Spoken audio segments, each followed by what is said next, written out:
Hello friends, मैं रचना Amarnath happy literature channel में आपका स्वागत करती हूँ. Friends, in this video we are going to understand one very critical essay called Art as Technique, written by Viktor Shklovsky. So friends, this is a requested video by Khan.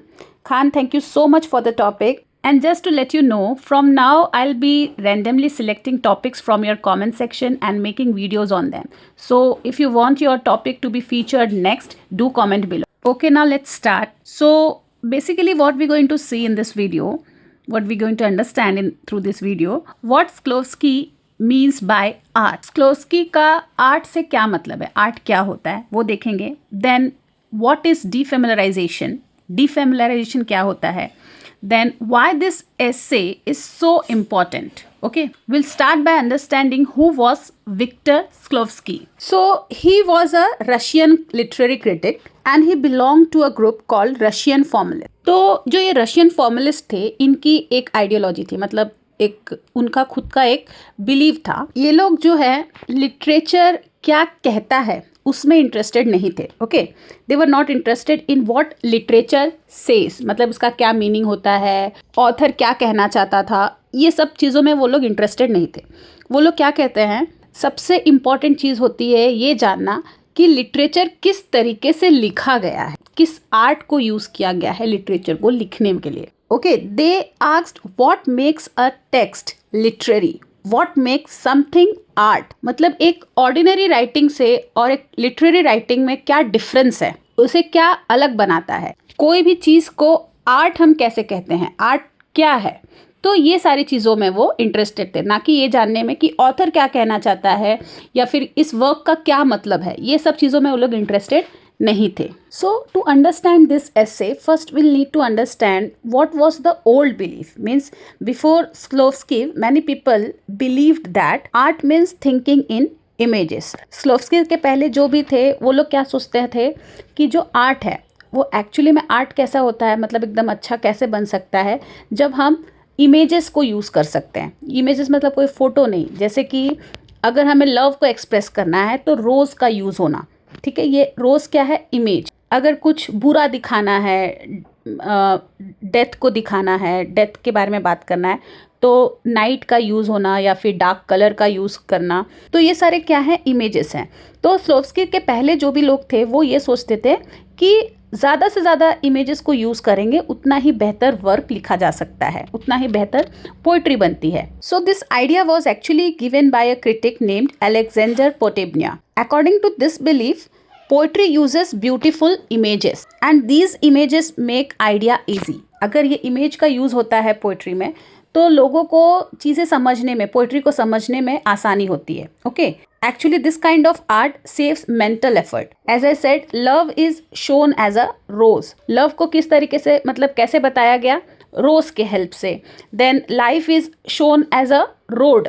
Life कैसा है, एक continuous process से चलती जाती है, तो वैसे ही road है, तो रोड को दिखाकर हम लाइफ के बारे में बात कर सकते हैं. So earlier the people use to think that beautiful images means good poetry. Now Shklovsky rejects this idea. ठीक है, he says this idea is wrong. ये आइडिया जो है वो गलत है, because poets use the same images again and again. ज़्यादातर poet जो हैं वो अगर लव को प्रेजेंट करना है तो वो फ्लावर्स का यूज़ करते हैं, अगर फ्लावर नहीं तो कुछ और भी अगर इमेज का यूज़ कर रहे हैं तो वो भी रिपीटेड रहता है, ऐसा नहीं है कि वो यूनिक है. So if we follow this belief then art will never create new image. और जो दूसरा रीज़न है इस थियोरी को रिजेक्ट करने का, मतलब इस आइडिया को रिजेक्ट करने का, वो ये है कि ये जो आइडिया है, मतलब इमेजेस से जो आर्ट है वो ब्यूटीफुल होता है, मतलब पोइट्री ब्यूटीफुल हो जाता है, वो म्यूज़िक के लिए एप्लीकेबल नहीं है.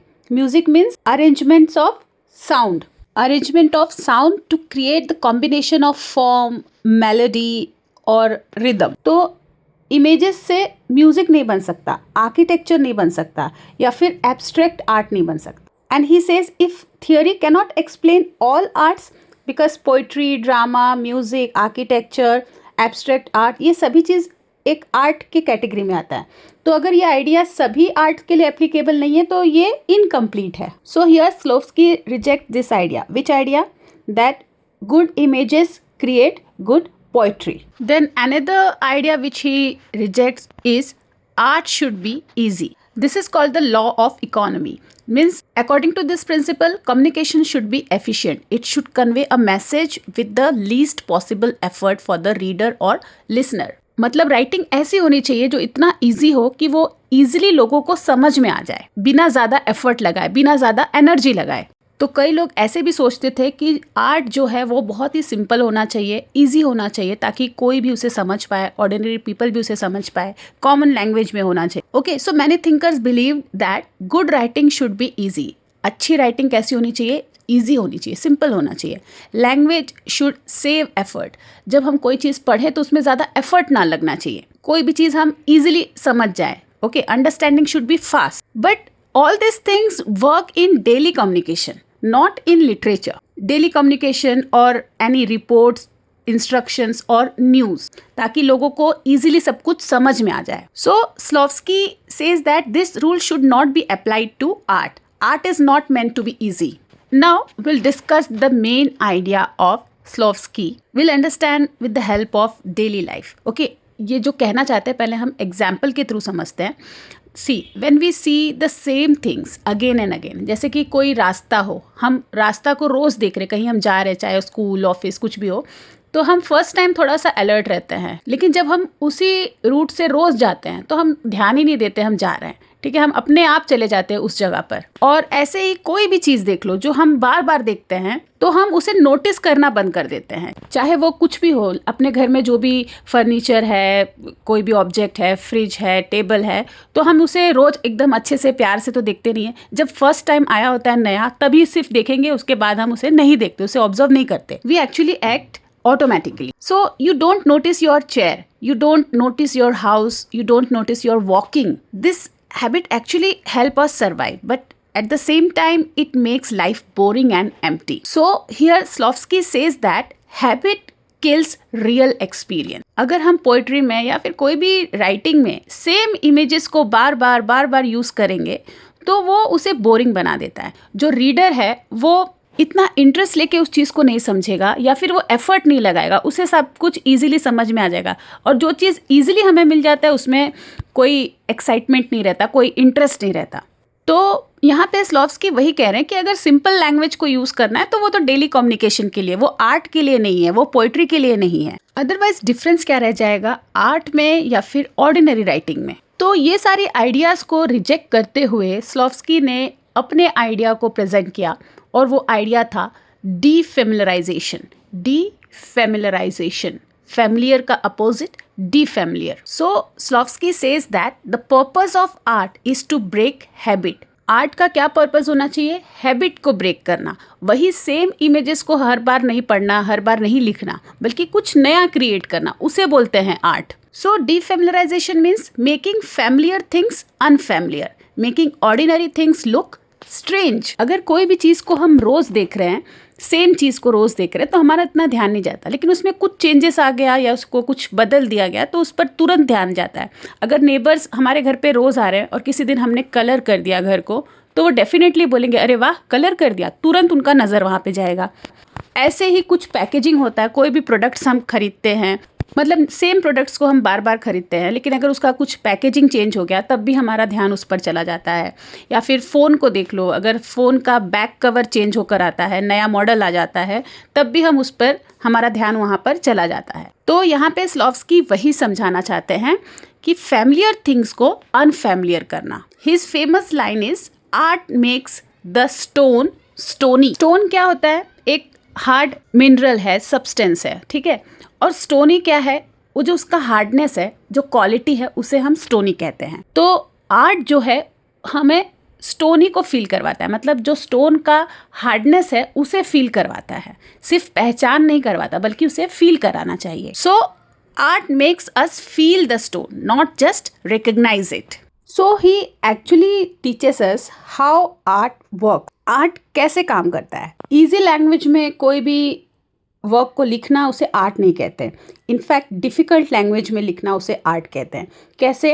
अगर कोई भी चीज़ रेगुलर लैंग्वेज में लिखा है तो लोग उसे इजीली पढ़ के समझ जाते हैं, लेकिन अगर कुछ डिफ़िकल्ट लैंग्वेज में लिखा है तो हम वहीं रुक जाते हैं, वहाँ सोचने लगते हैं कि इसका क्या मतलब हो सकता है. तो हमारा जो रीडिंग है वो स्लो हो जाता है और हमें सोचने पर मजबूर कर देता है। So when our perception is slow means our ability to understand is slow, हमारे सोचने की समझने की क्षमता जब स्लो हो जाती है, we start really seeing things again, हम फिर से सारी चीजों को देखना शुरू करते हैं, फिर से उससे कनेक्ट करना शुरू करते हैं। So according to Shklovsky, easy language is not artistic. In fact, difficult language creates art. Then he gives few examples from Leo Tolstoy. Leo Tolstoy अपने राइटिंग में चीज़ों को इस तरीके से डिस्क्राइब करते थे, ऐसा लगता था, मतलब जो भी उसे पढ़ता है उसे लगता है कि वो उसे देख रहा है, मतलब उसे फील कर पा रहा है। इस तरीके से वर्ड्स को, लैंग्वेज को वो यूज़ करते थे। उनका एक एस्से है शेम। शेम में इन्होंने फ्लॉगिंग और पनिशमेंट के बारे में बताया। Flogging means the act of hitting somebody several times with a stick. So in this essay he describes this action in detail which shocks the reader.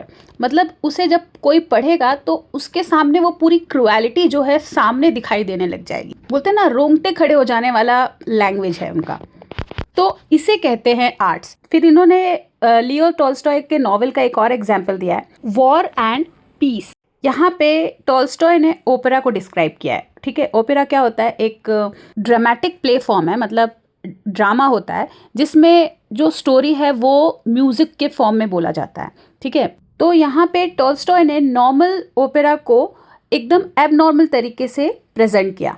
Usually an opera is seen as serious, dramatic and beautiful. People go to the opera expecting to be moved, impressed or entertained. Okay, but Tolstoy doesn't describe the opera as an opera, मतलब जैसा normally opera को describe किया जाता है वैसे नहीं किया, बल्कि एकदम ही अलग तरीके से। आपने बहुत सारे ऐसे यूट्यूब पे वीडियो देखा होगा जो मूवी के मिस्टेक्स को दिखाते हैं, है ना? वो चीज़ हम नॉर्मली नोटिस नहीं करते, जब हमें दिखाया जाता है तब हमको देखकर फनी लगता है, सिली लगता है, अरे ऐसा कैसे हो गया। तो इसी तरीके से टॉल्स्टॉय ने इस ओपेरा को डिस्क्राइब किया है, उसके बेसिक पार्ट्स को ब्रेक करके, मतलब जहाँ पे लोगों का नजर नहीं जाता या फिर कोई ऑब्जर्व नहीं करता उस चीज को हाईलाइट किया। जैसे कि कॉस्ट्यूम, फेक ट्रीज, जो बैकग्राउंड में पेंटिंग होते हैं उसके बारे में बात किया उन्होंने। A large man in tight clothes singing loudly. So जब हम इस तरीके से चीजों को पढ़ते हैं तो जो नॉर्मली हमने हमारे अंदर जो आइडिया रहता है वो चीज हट जाता है वहां से।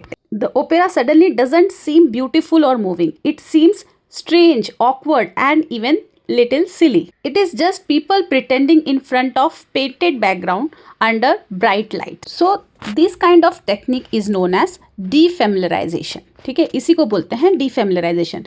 Familiar चीज को unfamiliar कर देना. Now let's talk about defamiliarization in poetry. So when poetry uses indirect words, एकदम जो डायरेक्ट मीनिंग ना हो बल्कि इनडायरेक्ट मीनिंग हो, ऐसे वर्ड्स को यूज़ करें, then strange metaphor, difficult language, then rhythm which is expected to be irregular, unexpected, so this stops automatic reading. ठीक है, अगर ऐसी सारी चीज़ों को यूज़ करेंगे तो ऑटोमेटिक रीडिंग, मतलब जो लोग समझ जाते हैं पहले से कि हाँ ये इसका मतलब यही है, तो इसको बोलते हैं automatic reading.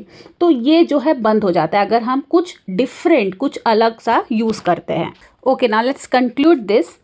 According to Victor Shklovsky, art is not about beauty. It is not about easy meaning. In fact, it is about technique. Means art exists to defamiliarize. Art renews our experience of life and art makes us feel alive again. To understand this in one line, according to Shklovsky, art exists to defamiliarize ordinary objects so that perception is prolonged and life is experienced more intense. तो friends, इस video में बस इतना ही. अगर आपको ये video अच्छा लगा है, आपको कॉन्सेप्ट समझ में आ गया है, तो प्लीज़ इसे लाइक कर दीजिए, चैनल को भी सब्सक्राइब कर लीजिए, कमेंट करिए, अपने फ्रेंड्स के साथ इसे शेयर करिए. तो मिलते हैं मेरे नेक्स्ट वीडियो में एक नए टॉपिक के साथ. तब तक के लिए आप अपना ख्याल रखिए. बाय.